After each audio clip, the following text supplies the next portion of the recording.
Welcome back here. Over the past few years, CBS 12 News I-Team has been conducting a series of investigations into local deaths, specifically cases which are closed. But the relatives are worrying that something important may have been missed by police. After our story about one Treasure Coast woman's death, which was originally ruled an accidental overdose, caused police to reopen their investigation, we heard from another family asking questions about the death of a popular local mailman. Yeah, so as I-Team investigator Danielle DeRoss explains, Calvin Berry's case may not be what it seems. 3 years ago, Calvin Berry was a well-known mail carrier on the Treasure Coast, and his sudden disappearance made headlines. After his body was found in a canal near his house, investigators determined that this was an accidental drowning. But take a look at this petition on change.org right now. More than 1,600 people have signed it, calling on police to reopen this case. Calvin's twin sister, who started this petition, told me why.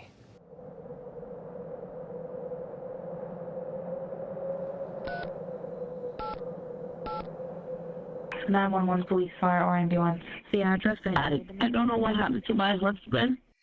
On March 11th, 2021, Althea Berry called 911 to report her husband had disappeared. His name is Calvin Berry. All right, Calvin, spell his last name? Berry. She told police it had been a normal night. They were watching TV in their Port St. Lucie home. Then around midnight, Calvin told her he had to check something in the garage. He never returned. Police brought in search teams with bloodhounds but found no trace of him that night. It wasn't until 2 days later a neighbor noticed something floating in this canal. It was Calvin. How can you continue a normal life knowing that my brother, who was so loved, is no longer here, and the circumstances surrounding why he's not here is just troubling?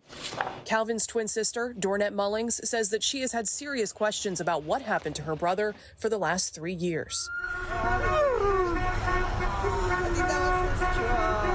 That's Dornette, sobbing, the day that Calvin's co-workers led this mail truck procession through downtown Stuart in his memory. The wheels on the bus go round and round, round and round, round and round. Just 58 years old, a devoted father and grandfather, Calvin, she tells me, had so much life left to live. What do you think happened to Calvin? I don't know.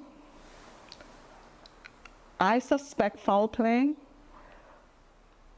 But the only way we can find out if it's foul play or not is for a thorough, methodical, meticulous investigation. We have not had that.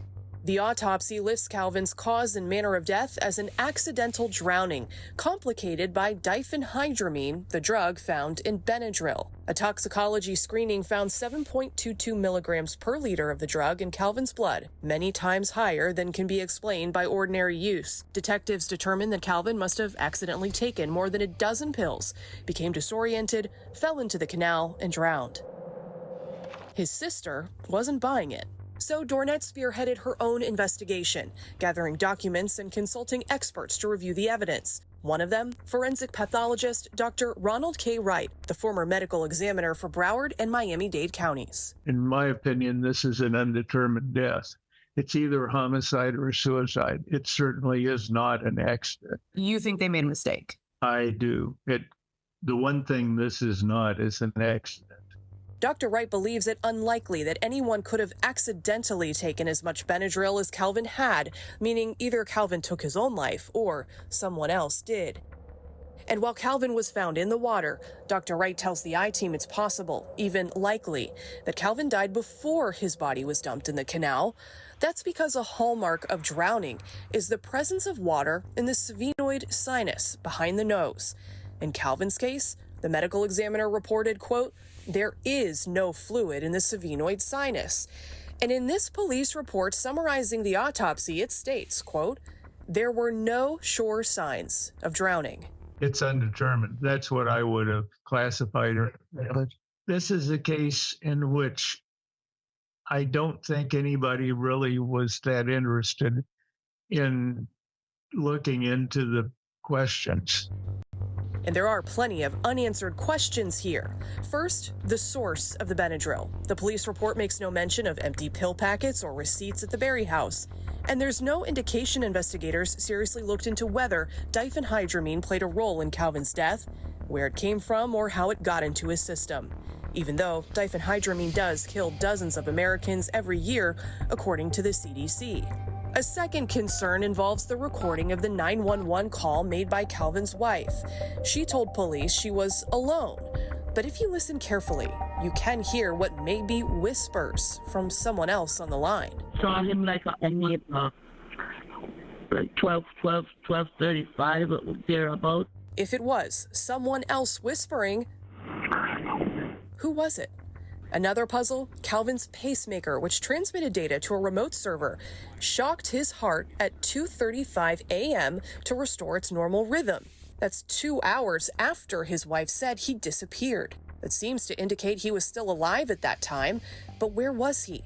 And why was his heart racing? If Calvin wandered into the canal behind his house, why do police documents report that bloodhounds followed Calvin's scent outside, but turned the other way and then down the street?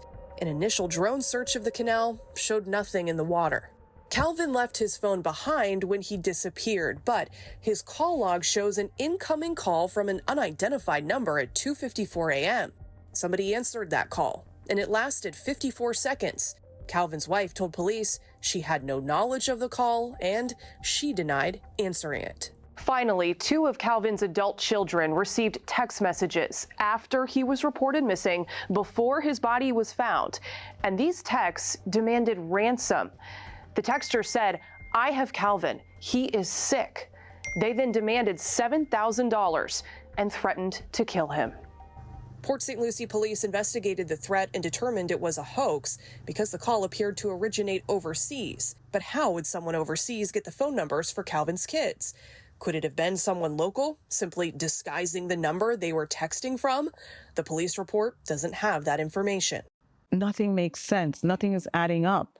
The dots are not connecting. And I'm asking questions and I'm getting no answers.